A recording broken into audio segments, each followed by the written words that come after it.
إفريقيا تقاطع كأس العالم. مونديال إنجلترا عام 1966 لم يعرف مشاركة أي منتخب إفريقي. كانت آخر نسخة تشهد غياباً تاماً للقارة السمراء. لكن ما الذي دفع الأفارقة للمقاطعة؟ وهل نجحت الحملة؟ شارك في مونديال إنجلترا 16 منتخباً من 4 قارات. حصلت أوروبا على 10 مقاعد، وأمريكا الجنوبية على 4، والكونكاكاف 1. قسم فيفا البطاقة الأخيرة بين 3 قارات: إفريقيا وآسيا وأوقيانوسيا.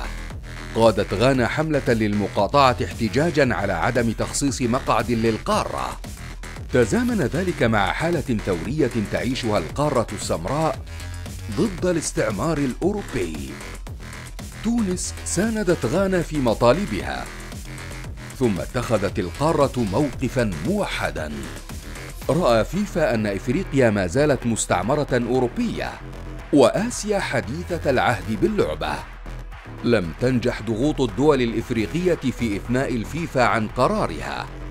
مونديال عام 1966 كان هدافه ونجمه الأول الموزمبيقي الأصل أوزيبيو، مهاجم منتخب البرتغال.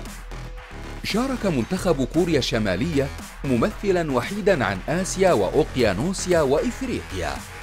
بدءاً من مونديال عام 1970 خصص فيفا مقعداً لكل قارة من إفريقيا وآسيا. ارتفع عدد المقاعد الإفريقية تدريجياً وصولاً إلى 5 بداية من عام 1998. ظهرت غانا للمرة الأولى في كأس العالم في نسخة ألمانيا 2006. لم تتجاوز منتخبات القارة ربع النهائي أبداً. فهل يشهد المونديال القادم وصول منتخب إفريقي لنصف النهائي؟